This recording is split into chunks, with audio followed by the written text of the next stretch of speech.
about a very exciting book, Liberty in Their Names, The Women Philosophers of the French Revolution by Sandrine Bergès.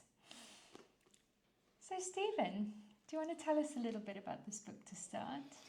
Yeah, well, as viewers of the channel will know, we read Mary Wollstonecraft, and I think we both got interested in that time. And Mary was writing right in the middle of the French Revolution, and we somehow found our way to these woman thinkers of the French Revolution and got interested in them.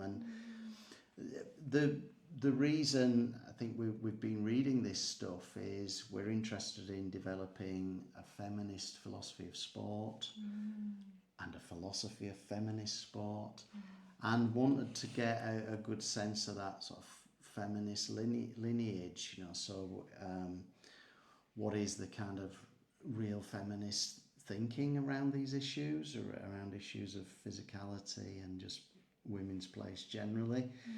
So it's obviously it's another time, like when we discussed Mary Wollstonecraft. It's before the real creation of sport as a modern phenomenon. And the creation of feminism as a modern phenomenon too. Yes. So this is sort of some early thinking, and what Sandrine does in the book, she discusses three major French revolutionary thinkers at the time, and then goes through their views, which, you know, there's different, it's a kind of mixed bag of views, but I found them fascinating, and in particular, I don't know if we're allowed to have favourites, but in particular, Olympe de Gouges. Yeah. So the book covers Olympe de Gouges, Marie-Jeanne, Roland, and Sophie de Grouchy, so they're three philosophers writing at the time of the French Revolution. They don't sort of form a particular kind of school of thought, because some of them interacted a bit, and Mary Wollstonecraft interacted with some of them. That's right. It's not as if they constitute a school of thought on their own. No, but I think what Sandrine has done really well in this book is to show how these women philosophers have, how their work, I think, and their thinking has been lost over time, and she kind of brings their thinking to the fore once again and shows us how brilliant their thoughts were for that time, which was, I think, a really ripe time for this kind of very early feminist work. And as we know, Mary Wollstonecraft spent time in Paris during the time in which these women were there as well. And so it is a very fertile environment for the kinds of discussions that were happening in and around Paris at the time. And this book, I think, brings some of that to the fore, places it in context, and helps us to understand the history of feminism, which is really important to our project. Yeah, I'm glad you mentioned that, because at times of revolution, people get a sense that everything's up for grabs. And I think Olympe de Gouges in particular was thinking, well, what about women as well? You know, so the French Revolution was supposedly, you know, this great change, rejection of the aristocracy. And I think she got a sense of, well, how come women are being left behind? That's right. In fact, one thing she seemed to advocate, she was suggesting that actually women would be the best leaders of the revolution. That's right, for quite a few different reasons that we might get into today. Another thing that I think is really important in relation to that is women at the time were hosting salons. Yes. And this is where a lot of these discussions were happening, not necessarily between the women themselves, because even though the women were hosting the salons, the people who were still, I think, the main guests at the salons were men having conversations, but women were there in the rooms, and women were exposed to and involved in these conversations, and yet brought their own feminist lenses, I think, to those conversations too. Yeah, so Marie-Jeanne Roland, I think, was somebody who ran a salon, but she actually had a rule that women weren't invited. Because, and that's interesting as well, because I think she thought that it wouldn't have been taken seriously, or it would be judged that these men were bringing concubines. Yes. And although she attended, she didn't speak. She just was doing her embroidery. That's right. But she was, of course, learning. She was taking it all in. Taking it in, but also the host of that salon. And so that role in terms of like bringing people together is a really important one. And I think having read this and some other books from the era, don't you have an ambition to host your own salon? I have a big dream of the Feminist Sport Lab salon to host that. I think again, time is ripe for bringing people together to have these deep conversations about feminism, about big things happening in our world today. And I would absolutely love to host a salon, so that might be on the cards for us. Yes, it's something that we've kind of lost, haven't we? That idea of just getting together these disparate intellectuals to talk things through. And maybe this book club is kind of a version of that, isn't that? We're coming together to talk about things that we really are interested in and learning and passionate about. So we're going to go on to talk about some of the themes, but first of all, one thing I wanted to say, of course, although this book is about those three women philosophers, I don't want it to be lost that it's actually written by a contemporary woman philosopher. So, that's right. So it's published by Bloomsbury. I don't know the price, but it's in paperback, so it's easily available, still in print and everything. Liberty in their name. So it's Sandrine Bergès, who's a philosopher who's in Bilkent University in Ankara in Turkey, but she is French, and I suspect this has been very important because she I know she's got another book where she's a translator of Sophie de Grouchy. She's written a separate book which it's not the one we're talking about. Well, here's the translation of Sophie de Grouchy's letters. So this is Sophie de Grouchy's letters on sympathy, translated by Sandrine, and with some commentary as well. So this is an Oxford University Press book. Yes. And she's also written this little book that's just on Olympe de Gouges herself. So this is in a Cambridge University Press series of women in the history of philosophy. That's a great little book, actually, and it's a great series, like a really good introduction, really accessible. I really enjoyed reading this one. And Sandrine is shortly, I think she's coming to do some work at University of York. I think she's got a visiting position. And the Feminist Sport Lab may well try to find her and do a little interview with her as well. That'd be great. Because I really enjoyed reading her work, Sandrine's work. I think she's done a great job of bringing it to life.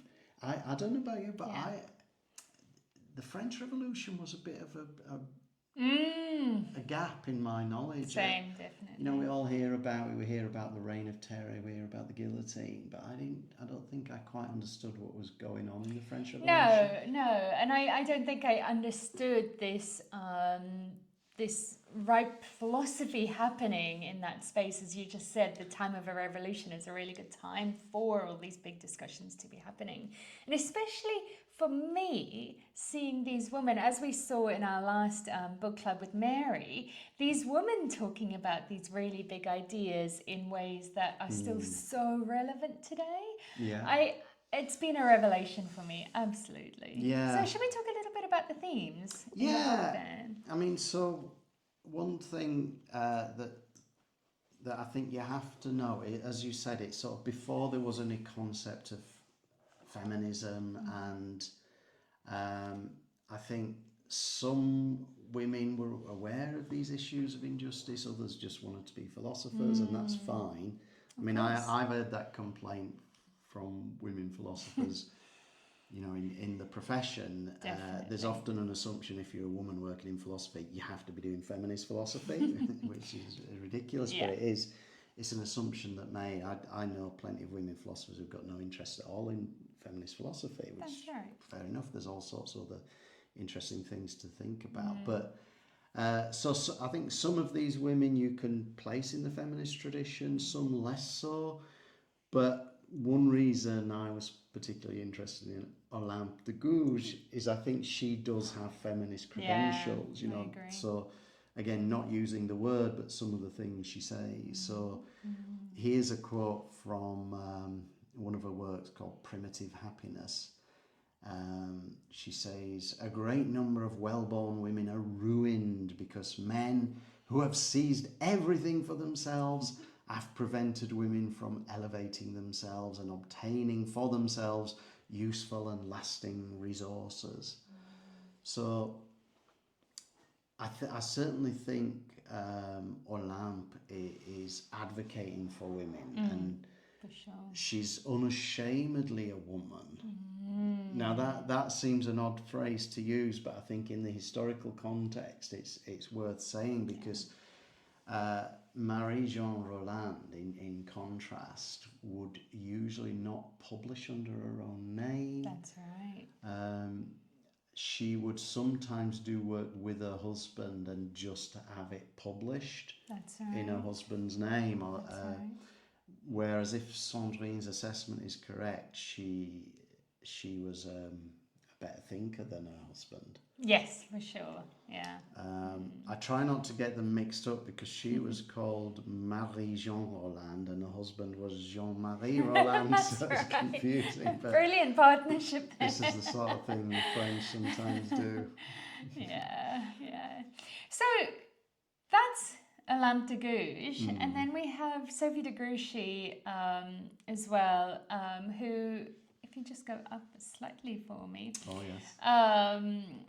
Who maybe we might now class her as a feminist, but it's less clear, and we'll talk a little bit about that in a moment. Well, yeah, we can go on to that now. So the letters on sympathy. So I would say Liberty in their names, it doesn't go into great detail, but it was clear that Sophie de Grouchy does have a particular philosophy, and it's one... she's interested in the origin of morality, which she thinks is based on sympathy, a sense of sympathy. And she's interested in where that originates. How do we as human beings develop the sense of sympathy for each other? And de Grouchy's theories, a lot of it seems to come down to touch. Yeah. So she writes about the touch between a mother and the infant. Yeah. Or at a time when wet nursing was still quite common for, say, the middle classes and the aristocrats, that touch would be between the infant and the wet nurse. Yeah, so she seems to be maybe a little bit essentialist about that was an important part, and that's how women maybe developed their sense of nurturing and their sense of care for other beings, women in particular, because they had that role. So I want to, I haven't yet read the letters on sympathy. I want to find out more about this, and in particular whether there are gendered aspects of this that come out. And it does relate to a contemporary feminist whose work we're a bit interested in, which is Lucie Garret, another French philosopher who is still working at she's a good age now, but she's had a book out just this year called The Mediation of Touch. And she's interested in what she calls the pedagogy of touch. So it's what you can learn from touch. And I've heard her talk again about the contact between a mother and the infant. But you go ahead. So what I wanted to add to this is, so I think what we're very interested in here is, are these essentialist conceptions that women are, so which one comes first? Is it because women are more caring and more nurturing naturally, or is it, and we think that this is more the case, is it more, that women are more expected to be the ones who are the primary carers for the infant, and so that nurturing and caring is developed through that. And I think we probably are closer to that idea, because I definitely do think fathers or any parents of children, if they had more opportunity and more of that expectation as a primary caregiver, would develop that more deeply. Yeah, so I think it relates to the other theme that I wanted to bring out from the book, which is what nowadays I think would be called difference feminism. I think we should talk about this. Yeah, so I think that Roland and Gouges both accept that men and women are different. And they sort of advocate for feminine virtues. Now, if you watch our video on Mary Wollstonecraft, you can see that she's quite opposed to the idea of men and women having different virtues. That's right. So she's not a difference feminist.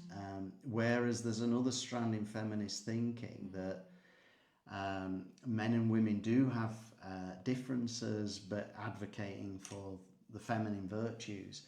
And I think Gouges and Roland see that those feminine virtues do come out of women's different experiences.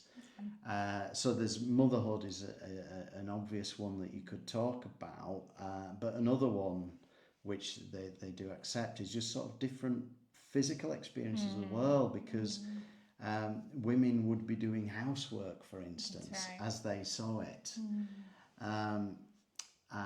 So there's kind of women's labour, and then childbirth and child rearing would then be a major part of that as well. And coming back to the salon as well, so that idea that so for these feminists, or for these women with this difference feminism, they think that is an important thing to recognize and uphold. They kind of have that idea of different but equal, I think, is their approach. And so coming back to the salons,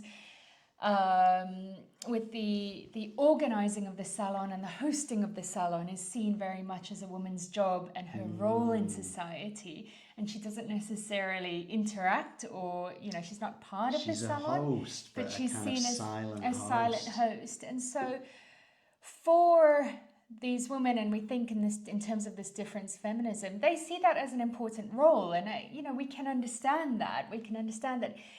Those roles of mothering, of organizing, of caring are important roles, but we just don't. I don't think we're essentialist about that. We think anybody, like Mary does, anybody can and should have those virtues. So this, I think, is like a key debate that comes out of this, right? So the question is, are those differences between men and women essential and immutable, or are they circumstantial and changeable? Now, going through the book, I thought it was pleasing to see, it's pretty clear that while Olympe de Gouges sees those differences, she does think that they're circumstantial. And I think she thinks that quite radically circumstantial, to such an extent that she thinks you could just reject your womanhood. That's right. So there's a nice quote here. So we should say that while Olympe was a thinker and a philosopher, she was primarily known as a playwright. That's right. And she published lots of plays. They weren't always put on. They were sometimes rejected because they'd come from a woman. So she had a constant battle to get her ideas out there. But there's one play called The Century of Great Men.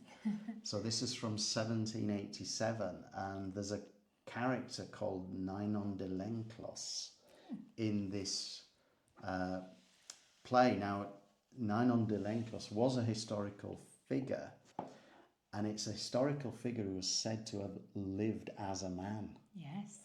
Right, so Olympe is giving this speech in the voice of Ninon, but is it really Olympe who's speaking here? Do you want to read the quote? Yeah, so she says, "There is a way of looking at love and its rules, and it's not always built on respect. Given as I am to reflect on these issues, I feel that the qualities that are habitually assigned to both sexes are not set in a fair manner. I feel that this is an injustice and I will not abide by it. I see that we are considered to have the most frivolous qualities, whereas men have chosen for themselves the most essential ones. From now on, I have decided to live as a man. I will therefore no longer need to blush about the use I have made of the talents received at birth. Incredibly powerful. So we can see the themes there that are so reflected in Mary Wollstonecraft's work as well that we spoke about last time. And very much this idea of social construction. We said that that was a modern phrase for it. But that we could choose who to be and, that those qualities are not essential and immutable. Yes, she's saying the qualities that are habitually assigned to both sexes, and they're not set in a fair manner. So. That's it. So she's recognizing again that patriarchal structure, she may not have called it that, but this structure is assigning women these frivolous qualities that keeps them maybe small, we would say. Whereas men are assigned these qualities of being strong, leaders, athletic. Yes. And that, speaking of athletics, so we would accept that there isn't much, if anything, that's sort of directly on sport in this thinking, because as we said, it sort of precedes the creation of sport. But that idea of being strong, athletic, it does come to the surface here, because Olympe admired this character, Sandrine de Méricourt, who was a woman who refused to accept these roles that had been assigned. And Sandrine, I hope I'm pronouncing it the right way, was... I feel like I might say Terouane. Terouane? No, oui. Okay. I might be wrong. Your too. French might be better than mine, but... a sword fighter at a time when you wouldn't have expected women to be sword fighters. So this is somebody who Olympe de Gouges admires, shows that women don't have to accept this kind of passive, fragile role that's been assigned to them. Somebody who could just decide, like Ninon de Lenclos, I've decided I'm no longer going to live as a man. Yeah, or I'm not a man, I am a woman. And so that brings us on to one of my absolute favourite people who I have discovered through this journey of reading. And this is our Madame d'Eon. So Madame d'Eon was a woman also living in Paris at the time of the French Revolution, who interacted with these women philosophers, and we think even with Mary Wollstonecraft, because Mary Wollstonecraft mentions her as well in her work. And Madame d'Eon is someone who we would now recognize as a trans woman. And so again, at that time, that language maybe would not have been used. But Madame d'Eon was known to have lived as a man and transitioned later into who she was as herself being a woman. And so we find this really interesting because there is lots of discussion of both Terouane and Madame d'Eon as women by these early feminists. Yeah. I feel a bit ashamed of my pronunciation now. Oh, I don't know if I'm right. No, I really don't. Never mind. What's significant in the case of Madame d'Eon, we have explicit statements from both Olympe de Gouges and Mary Wollstonecraft accepting she is a woman. Yes. And not only accepting, but stating and saying that she's an exemplary woman. That's right. So Madame d'Eon was someone who was quite well known. So there's and someone who's done their own writing as well. Yes. So there's a book that we may we may read it at some future point. So this book by Gary Cates is called Monsieur Deon is a Woman, A Tale of Political Intrigue and Sexual Masquerade. Now, we'll be the first to admit we think the language in this book is probably slightly outdated. Yes. It was written quite a while ago, but I think this seems to be the book that we've found that does give quite a lot of that talks about context. writing and so on, and the context. And the context is that this is someone who was known to have lived as a man until 1777 it was.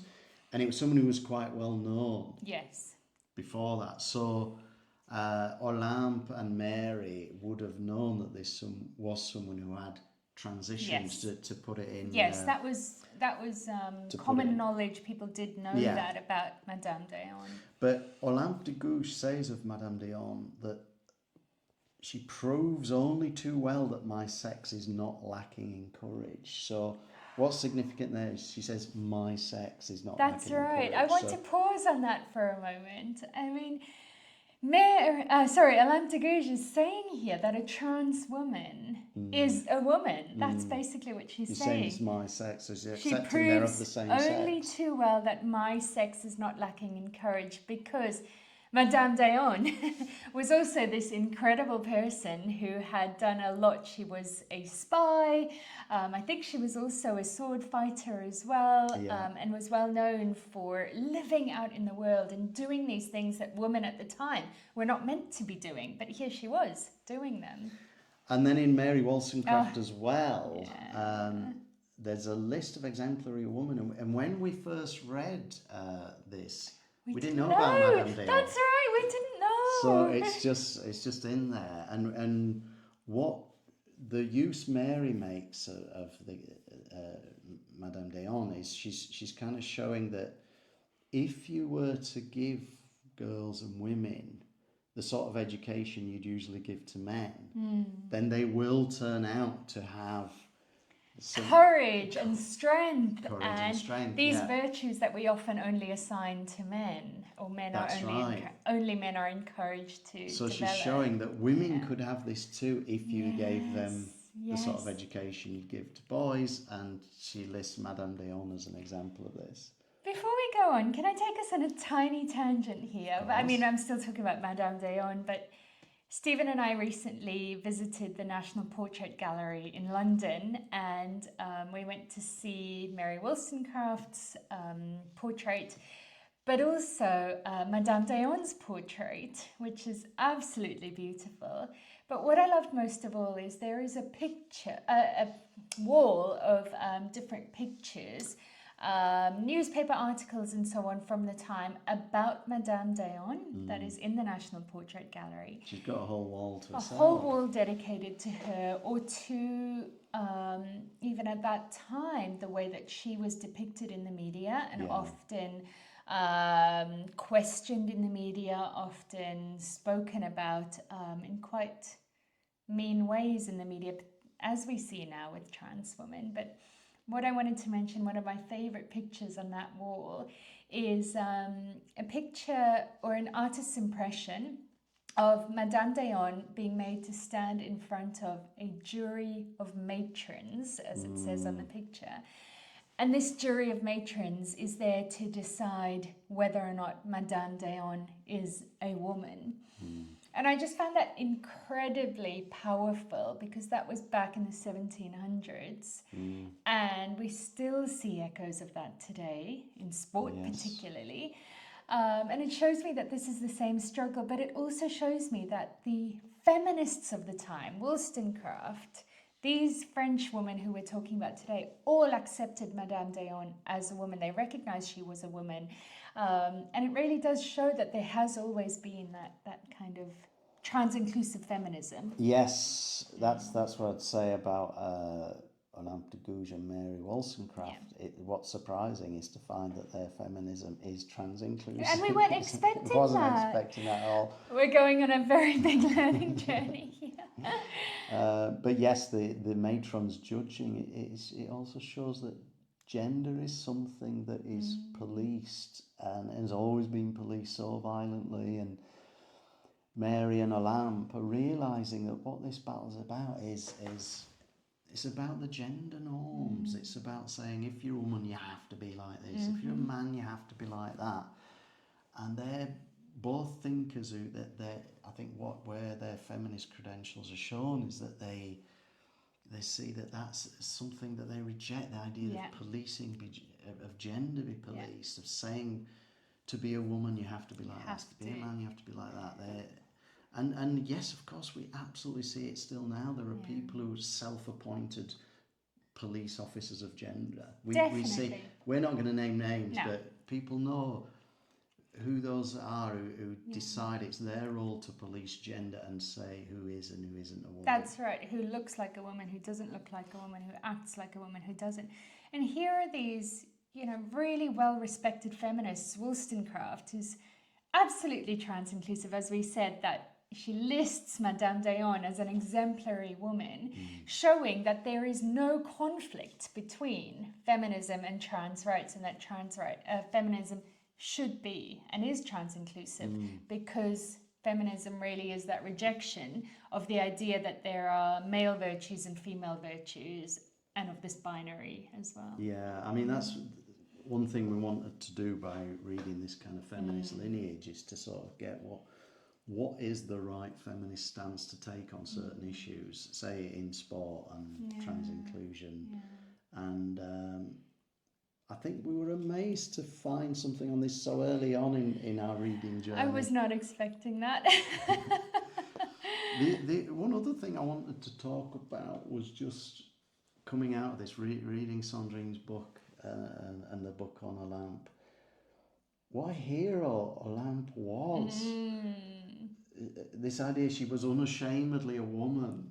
She was proud to be a woman. She was proud to be a revolutionary as well, and she was so courageous and daring. We will at some point have to come across how she met her end, which it very much came out of that bravery. But during the French Revolution itself, the Reign of Terror, she made an offer to Robespierre, which I think is just so amazing, so wonderful. Kind of so tragic as well when you realise how she did actually meet her end. But this is what she said. This is a quote. Robespierre, have you the courage to imitate me? Well, she says, I suggest we two take a bath in the Seine. But in order to wash away all the stains you have acquired since the 10th, we will attach cannonballs of 16 and 24 to our feet. Then, together, we will rush headlong into the flow. Your death will calm minds, and the sacrifice of my pure life will disarm the heavens. I am useful to my country, as you know, but your death will at least free it of its greatest scourge. To say that. Talk about courage. I mean, that is incredible courage. And you really get the feeling with her that she would have done this. She felt that this would have saved her country. So she's saying, I'll jump in the Seine attached to a cannonball if you will. Do. That's right. And I'll be a big loss to my nation, but it will be compensated by the loss of you. Even more, You're a scourge. It's incredible. And again, speaking of it, at this point in time, women were not meant to be this courageous, saying these kinds of things, taking their future into their own hands. Outspoken. It's incredible. Yeah, and knowing as well that you will be judged if you say political things, if you write philosophy, you're going to be judged as a woman. And this is still true. So, I mean, Sandrine mentions this in the book, that this idea that women always sort of carry their sex with them in a way that men don't. Every woman knows and feels that. Yeah. And I think every queer person feels that too, if you're outside of that heterosexual norm as well. Yeah. So I know I have... A very black person, sorry. Yeah, just like it's the right. intersectional again. I know when when I write, I'm just going to be considered as a philosopher because I'm a man. Whereas women know they're going to be considered a woman philosopher. Or Again, you'll be a black woman philosopher who is meant to be interested in feminism just because you're a woman, or a black philosopher who's meant to be interested in, you know, civil rights, philosophy of race, yeah. and so on, just because of that. That's right. So I think it was brave of Olympe to be unashamedly a woman, because here's some of the contemporary judgments you got of people. Yes. So I would like to read these. d'Eglantine writes of Charlotte Corday once she's been discredited. Charlotte Corday was an assassin. Yes, that's and right. at trial, she was told that she was dirty, as nearly all female philosophers are. That's right. The misogyny there is shocking. misogyny. Just like all female philosophers are considered dirty. And then we have another one here from a Monsieur Salot, who describes women who were attached to the revolution. So any woman working and talking in and around the revolution, including a Mesdames de Stael, who was a salonière, and Marie-Jeanne Roland, who we spoke about before. So Monsieur Solot says of them that a woman is infertile and covered in ulcers, mange, gripe, ringworm, clap, sores, yaws, farcy, bleb on their necks, suction cups on their chests, poultices on their thighs, and plasters everywhere. We find these pleasant accoutrements behind all pretty faces who gave themselves to the cult of demagogy. I don't know if that's how you pronounce that. Yes, demagogy. So I think it's trying to say any woman who dares to contribute to public debate is going to be judged this way. That women who dare become demagogues, they are dirty, they are diseased, and so on. So I find this fascinating because we can trace this through the whole history of women speaking out, of women being making herself higher than her station, of women fighting for feminist rights. They are always painted with these kinds of really nasty misogynist words. It's just open misogyny. That's right. Which it's something you wouldn't expect to see it so openly expressed nowadays, but those judgments are still there. Oh, massively. And maybe not said in those words, but as you know, I've received plenty of hatred for my work as well, and it might not be said in this words, but I have to say, when I read this, and whenever I read something like this, I feel comforted, because I feel these women who are doing this amazing work were painted in this light, and you do feel part of a kind of lineage when you're still painted in that light. Yes, and the idea, when you encounter misogyny, realizing that's just the way it is. That's the pushback. It's the patriarchal pushback. Women who dare to speak, to have their voice heard, they're gonna encounter that misogyny. Yeah, and so when you know that that's the pattern and that's how it works, it takes the power away from that. However, getting back to Olympe de Gouges. Yes. Even knowing this was the sort of response that you would get. She wasn't, unlike Marie-Jeanne Roland, she wasn't prepared to sort of hide the fact that she was a woman. Yes. And she would face up to it, and this is what makes reclaim it so heroic. So there's one of my absolute favourite stories in the book.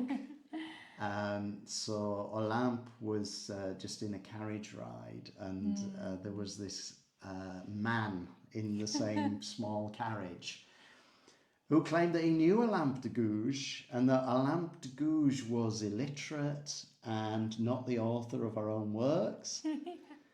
And Olympe sort of patiently listen to this for a while. Because the man didn't know that it was Olympe who was in the carriage The with man him. had no idea, and yet he claimed to have been a lover of Olympe de Yes. Gouges, and she knew for a fact this was false because she was Olympe de Gouges. It's a great story. So after a while listening, she could bear it no longer. She said, "Sir, I have listened to your idiotic claims with the calm of a philosopher, the courage of a man, and the eye of an observer. I am this same Olympe de Gouges that you never did know and never could. Take advantage of the lesson I am giving you. Men like you are common enough, but women like me are the work of several centuries." Mic drop. It's brilliant. You can tell she was a playwright. It's brilliant. Yes. Brilliant. This is in her own words. Maybe she embellished the story. Maybe she made the words sound better afterwards. Yeah. But I think, given that experience, she was fully entitled. Oh, absolutely. To I mean, I'm sure she had many more of those experiences in her time, and this might be an amalgamation of those, but it is such a brilliant example of that response to that misogyny and taking it back, and how she says, "Women like me are the work of several centuries." Brilliant. Powerful, powerful work. But the misogynist backlash was real and still there, and as we said, it was a very dangerous time. And extremely, to get more serious now, I mean, the story doesn't have a happy ending. No. So Olympe and both her and Marie-Jeanne Roland were guillotined. You know, so when you see what she said to Robespierre, you think, it was such a dangerous time during the reign of terror. Maybe it seems inevitable. And I think they were aware of the dangers. Olympe was aware of the dangers, but so the story goes that she was having a pamphlet printed. That's right. She was followed by a spy. I think somebody was asked to distribute it, wasn't willing to distribute it, and maybe she was reported betrayed. it. She was betrayed By her distributor. She That's was right. arrested, imprisoned, and eventually was guillotined. But she was defiant to the very end, and as she mounted the guillotine, she said, "You children of France, you will avenge me." But like many revolutions, it kind of did all go wrong through the reign of terror, and eventual kind of Napoleon returned, and some of the rights that women had gained, as slim as they were taken back very quickly. So for a brief time after the French Revolution, divorce was permitted. That's right. And Napoleon banned that again. Divorce, I think, was an important issue because it's an issue Mary Wollstonecraft took up as well. That's this right. idea that if divorce is not possible, then it doesn't make for proper love and a proper relationship. So if you're free to leave, then it's not kind of an enforced marriage. That's right. But if divorce is illegal, you're staying out because you've got no choice. And who was it who said that brilliant quote about marriage is the tomb of trust and love? That's Olympe de Gouges. Gouges. Yes, I think that's such a brilliant quote, because what she's saying there is this point about if you are, and to be clear, I think in that time especially, many women were married off against their will very young, and so if there is no way out of that, you are effectively kept in that cage, and that is the tomb of trust and love, where these women very much fought for divorce as a way of enshrining love. You choose to be there every day. Olympe herself was married to someone without love, and I guess maybe she felt herself lucky that he died. He died off, so it allowed her to be free to do things that she wanted to do. I want to bring us back to sport now for a second and just kind of connect maybe some of the dots in terms of like how these themes connect to sport today. And so we know from the history of sport and women's sport in particular that women fought to be included in sport. And often when they were eventually included in sport, it was on the terms of men, and often those terms were, well, not often, always, those terms were not great. Yes. Their sport was lesser than men's in many ways, not as well supported, not as well paid for, and so on, often smaller goals and that kind of thing.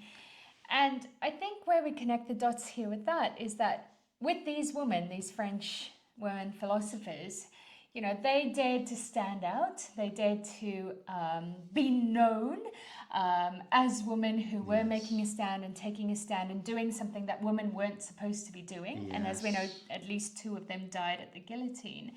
And it's the same, we think it's not the same, but we think that there are similar themes with women in sport, the history of women in sport and women in sport today, in that women in and through sport help us to dare think about women being bigger, being stronger, potentially being able to beat men. It really does break that patriarchal idea that men are always bigger and stronger and faster than women.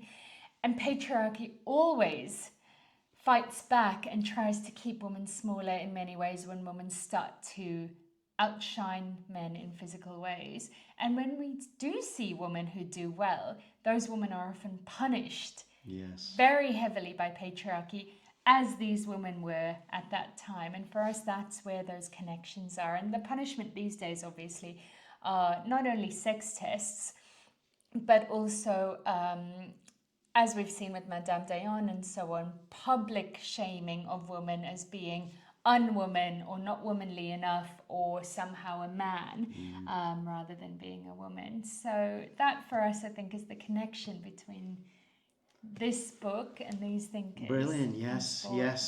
They showed that you have to, as a woman, you have to fight to be included. They were being excluded from public debate at the time of the revolution, and it's been exactly the same in sport. So. And they show the dangers of that, and that's what women have to accept, and that's why we realise it's risks. Not that easy to say just fight.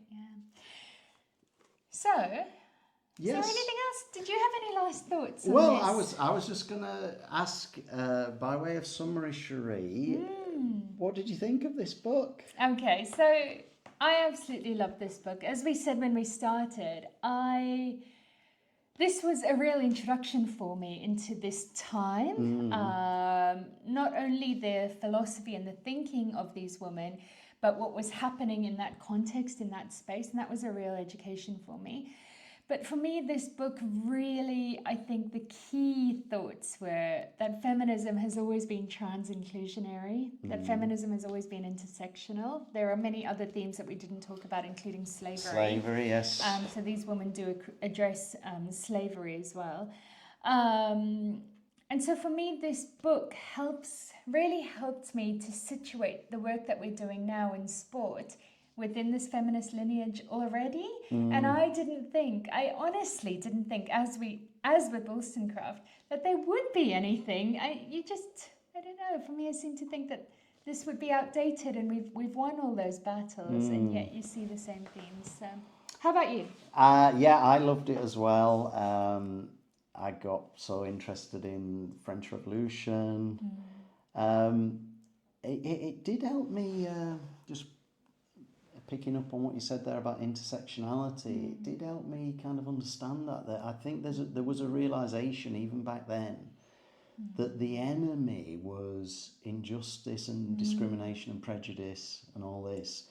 That's the enemy. So whether you're fighting racism or sexism or transphobia or ableism, you are kind of fighting the same enemy. So that's why I think people from all those groups do have a common interest. So I thought it was beautiful. It's a beautiful book. It is a beautiful book. And we do want to say thank you to Sandrine for doing all of that work. So We'd love to hear your thoughts on this book, or if you're aware of other texts, I think, talking about these women or thinkers in this time. Do let us know your thoughts and your comments down below, and if there are any other books that you think that we should read for our book club. And we'll see you again next time.